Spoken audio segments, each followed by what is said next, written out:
Big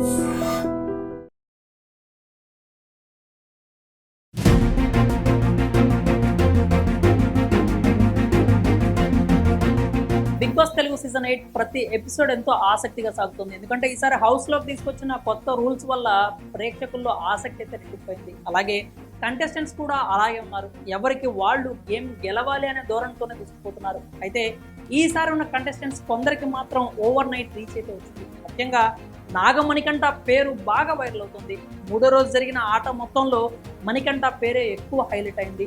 నామినేషన్స్లో జరిగిన drama కావచ్చు, తర్వాత అతను బాధపడటం అంతా కూడా కంటెంట్ అంతా అతని చుట్టూనే తిరుగుతూ వచ్చింది. ఈ నేపథ్యంలోనే నాగమణికంఠ భార్య బిగ్ బాస్ హౌస్లోకి వస్తుంది అంటూ వార్తలు వినిపిస్తున్నాయి. నాగమణికంఠ అంత త్వరగా ఆడియన్స్ కనెక్ట్ కావడానికి కారణం అతని గతం. ప్రోమో నుంచి కూడా మణికంఠ తన గతాన్ని చెబుతూనే ఉన్నాడు. తండ్రి చనిపోయాడు, అమ్మ ఇంకో పెళ్లి చేసుకుంది, స్టెప్ ఫాదర్ అవమానించాడు, అమ్మ చనిపోగానే ఇంటి నుంచి బయటకు వచ్చేసాను, తనకు పెళ్ళయింది, కుమార్తె పుట్టింది, ఇప్పుడు భార్యతో కూడా కలిసి లేడు. ఇలా ఇదంతా విన్న తర్వాత ఆడియన్స్ మణికంఠ ఫ్లాష్ బ్యాక్ అయితే కనెక్ట్ అయిపోయారు. నామినేషన్స్లో మాకు కనెక్ట్ కావడం లేదు అని అంతా ఓట్లు వేస్తుంటే ఆఖరికి మణికంఠ తన ఫ్లాష్ బ్యాక్ మరోసారి చెప్పుకొచ్చాడు. నిజానికి బిగ్ బాస్ హౌస్కి, అక్కడ ఆటకి అతని గతంతో పని లేదు. హౌస్మేట్స్ కూడా అదే చెప్పారు. పృథ్వీ అయితే సింపతి గేమర్ అని ట్యాగ్ కూడా ఇచ్చేశాడు.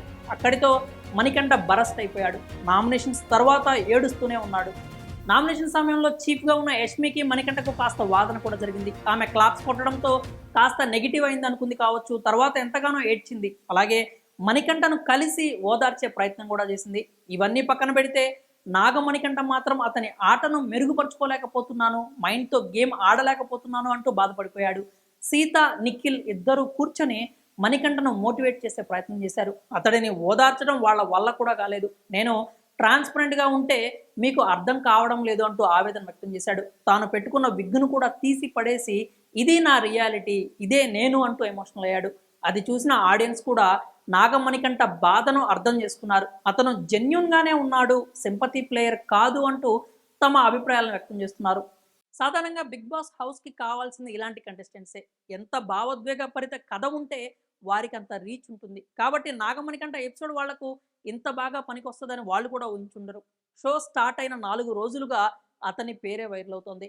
ఈ అవకాశాన్ని బిగ్ బాస్ కూడా సద్వినియోగం చేసుకునేలాగా కనిపిస్తున్నాడు. బాగా ఎమోషనల్ అయిన నాగమణికంఠతో కన్ఫెషన్ రూమ్లో బిగ్ బాస్ మాట్లాడాడు. మానసికంగా అతనికి ధైర్యం చెప్పాడు. అలాగే మాటల్లో మణికంఠ దేని గురించి అయితే భయపడుతున్నాడో దాని గురించి అస్సలు చింతించాల్సిన అవసరం లేదు అన్నాడు. అంటే నాగమణికంఠతో ఇప్పుడే ఎలిమినేట్ కావు, ధైర్యంగా ఉండు అని చెప్పినట్లు అనిపించింది. ఇప్పుడు కనుక నాగమణికంఠను ఫ్యామిలీ వీక్ వరకు ఉంచి భార్యను తీసుకొచ్చి హౌస్లో కలిపేస్తే షోకు వచ్చే మైలేజ్ అంతా ఇంత కాదు. కాబట్టి ఆ దారిలో ప్లాన్ చేసే అవకాశం కూడా లేకపోలేదు. ఈ నేపథ్యంలోనే బిగ్ బాస్ హౌస్లోకి నాగమణికంఠ భార్య, కుమార్తె వస్తున్నారంటూ వార్తలు వస్తున్నాయి. తనకు భార్య, కూతురు కావాలని మణికంఠ కూడా కోరుకుంటున్నాడు. మరి ఈ బిగ్ బాస్ షో వల్ల అతని కోరిక తీరుతుందో లేదో చూడాలి.